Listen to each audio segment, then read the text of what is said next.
احادیث کا مضمون ہے جو آج بھی بچہ اپنے مرحوم والدین کو ایصال ثواب کرے، ان کے رشتہ داروں کے ساتھ اچھا سلوک کرے، ان کو کسی کے ماں باپ کو گالی دے کر اپنے ماں باپ کو گالی نہ دلوائے، وہ ماں باپ کے فرما برداروں میں شامل ہوگا۔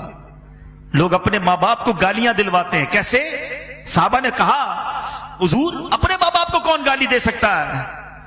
اللہ کے حبیب نے فرمایا دوسرے کے ماں باپ کو گالی دیتے ہیں لوگ، پھر ان کے ماں باپ کو گالی دیتے ہیں۔ گالیاں دینے والوں ماں بہن کی گالیاں دیتے ہو، زبان لٹک نہیں جاتی؟ اس لیے دی اللہ نے زبان، اور پھر سامنے سے کیا ہوتا ہے؟ تمہاری ماں تمہاری بہنوں تمہارے والد کو گالیاں پڑتی ہیں، اچھا لگتا ہے؟ ارے ایسے کام کرو کہ لوگ کہیں ایسی اولاد ہے تو ماں باپ کیسے ہوں گے، اتنا پیارا بیٹا ایسی پیاری اولاد، ان کے ماں باپ کو اللہ جنت نصیب کرے۔ ایسے کام کرو نا کہ ماں باپ کو قبر میں بھی رحمتیں اور دعائیں ملیں۔ اگر آج کوئی چاہتا ہے کہ اپنے ماں باپ کی روح کو خوش کر لے، خوب ایصال ثواب کرے، نفل نماز پڑھے تو ماں باپ کے نام پر ثواب بھیج دے، ذکر و اذکار کرے، ماں باپ کی بارگاہ میں نامہ اعمال پیش ہوتے ہیں، یاد رکھنا گناہ نہ کیا کرو۔ ہمارے گناہ جب ماں باپ کے پاس جاتے ہیں تو ماں باپ غمگین ہو جاتے ہیں۔ خوش نصیب ہے وہ ماں باپ جن کی اولاد نمازی ہے، عبادت گزار ہے، دین کا کام کرنے والے، صدقہ خیرات کرنے والے ہیں۔ جب ان کے پاس بچوں کے اعمال جاتے ہیں تو قبر میں خوش ہو جاتے ہیں۔ ابھی بھی دکھ پہنچاتے ہیں ماں باپ کو۔ سوچے وہ بچے جو آج فلمیں، ڈرامے، گانے، باجے، شراب، جوا، حرام، بدکاریاں، بے حیائیاں، نامحرم لڑکوں کی دوستیاں، یہ ساری چیزیں ماں باپ کو جب قبر میں پہنچیں گی، زندگی میں بھی خدمت نہ کی اور مرنے کے بعد قبر میں بھی دکھی کیا۔ ارے انہیں راضی کرنا ہے تو ایسا کرو کہ روز ثواب پہنچے۔ میں مشورہ دیتا ہوں اللہ کی رحمت سے، جو بھی کہہ رہا ہوں یہ تحدیث نعمت اور جو بھی ہے یہ اپنی والدین ہی کی تربیت اور امیر اہل سنت کی تربیت کا صدقہ ہے۔ ہمارے پاس تو جو بھی ہے والدین کا ہے نا، یہ بھی ایک بات یاد رکھنا، جن کے ماں باپ حیات ہیں اور چلے جائیں، دونوں صورتوں میں ایک بات یاد رکھنا کہ آپ کے پاس اور میرے پاس جو کچھ ہے، پیسہ ہے، عزت ہے، شہرت ہے، مقام ہے، واٹ ایور، یہ سب کچھ ماں باپ کا ہے۔ کبھی ماں باپ کو یہ نہیں کہنا یہ میرا ہے آپ کا ہے، میں نے کمائے ہیں، یہ میں نے گھر بنایا، ابو آپ نے کیا دیا تھا، آپ کو غریب تھے، نوکری کرتے تھے، کاروبار میں نے کیا۔ اللہ اکبر، اگر یہی بچپن میں والد ہمیں ننگا روڈ پہ چھوڑ کے کہتا کپڑے خود لے کر آؤ، کدھر سے پہنتے لباس؟ ہم بغیر کپڑوں کے پیدا ہوئے، ماں باپ نے کپڑے پہنائے، ہمیں کھانا چاہیے تھا، نوالے کھلائے، چلنا نہیں آتا تھا، انگلی پکڑ کر چلایا، ارے استنجا نہیں کر سکتے تھے، ہمارے استنجا صاف کیے، ہم رات بھر روت کر ان کو جگاتے رہے، وہ جھولا دیتے رہے۔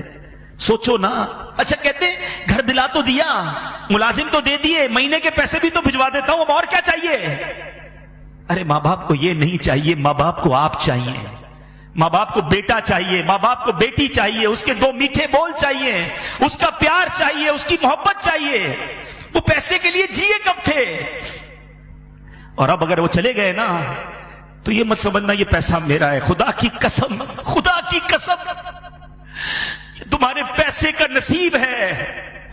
اگر تمہارا پیسہ ماں باپ کے لیے کسی جگہ استعمال ہو جائے، ماں باپ پر خرچ ہو جائے اور زندگی میں خرچ ہو جائے، تو خوش نصیب ہے وہ بچہ کہ کبھی ماں باپ کو کچھ لا کر کھلائے، کبھی ماں باپ کو کچھ اچھا پہنائے، کبھی ماں باپ کو کوئی تحفہ دے۔ اس سے زیادہ خوش نصیب کوئی نہیں ہے۔ ساری زندگی جنہوں نے مجھے پہنایا، جنہوں نے کھلایا، آج اللہ نے موقع دیا کہ میں ان کو کچھ پیش کر سکوں، اور اگر اس وقت نہ کر سکے، اللہ نے بعد میں مال دے دیا ہے، اللہ نے بعد میں نواز دیا ہے نا، تو آج کر لو نا، بھیجو نا ثواب انہیں، صدقہ کر کے، خیرات کر کے۔ مشورہ دیتا ہوں ماں باپ کے نام کی مسجد بناؤ، اللہ نے دیا ہے نا، اللہ بڑا کریم ہے، صرف ماں باپ کو ثواب نہیں ملے گا۔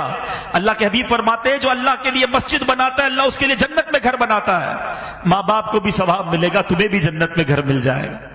اور ہم نکمے روز ثواب نہیں پہنچائیں گے، مسجد والے روز ثواب پہنچائیں گے۔ مجھے جب بھی فیضان جیلان دیکھتا ہوں، اس مسجد میں جب بھی آتا ہوں، مجھے سکون ہوتا ہے کہ انشاءاللہ یہاں ہونے والی ہر نماز میں میرے والد کو ثواب ملتا ہو، یہاں ہونے والے ہر اجتماع میں میرے والد کو، مجھے بڑی امید ہے، مجھے یاد ہے وہ سارے دن کہ اس مسجد میں کتنے نمازی تھے اور کس طرح ابو آتے تھے، کس طرح ہماری ہمتیں بڑھاتے تھے۔ مجھے ایک صاحب ملے، مرنے کے بعد بہت ساری باتیں پتہ چلتی، اسلم ڈیڈی ماشاءاللہ اس مسجد میں، وہ بھی ہمارے بہت اچھے ساتھیوں میں سے تھے، آج کل فیصلہ آباد میں ہیں۔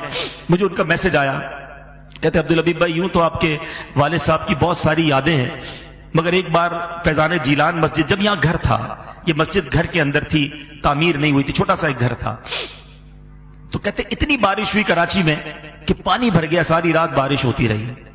کہتے میں بڑی کوشش کر کے پانی میں سمجھ لیں گاڑی بھی میری ڈوبنے لگی، بڑی مشکل سے، گھر تھوڑا دور تھا ان کا، میں فجر کی نماز کے لیے یہاں پہنچا، میں تھا، میرا ایک بیٹا ساتھ تھا یا 2 بچے ساتھ تھے۔ کہتے مسجد میں آیا، کوئی نہیں تھا سوائے آپ کے والد صاحب کے۔ یہ اب بتایا انہوں نے والد صاحب کے انتقال کے، بولا اکیلے آپ کے والد صاحب بیٹھے تھے اور انتظار کر رہے تھے کوئی نمازی آ جائے تو ہم جماعت سے فجر ادا کر لیں۔ تو اللہ تعالیٰ ان کو جنت الفردوس میں اعلیٰ مقام عطا۔ ابو کی تو اب یادیں ہی رہ گئی، مگر اب میں یہ چاہتا ہوں، ہماری تو وہ دولت چلی گئی، جس کے پاس ہے قدر کر لو، دعائیں لے لو۔ صلو علی الحبیب صلی اللہ تعالی علی محمد۔ مجھے اپنی اور ساری دنیا کے لوگوں کی اصلاح کی کوشش کرنی ہے۔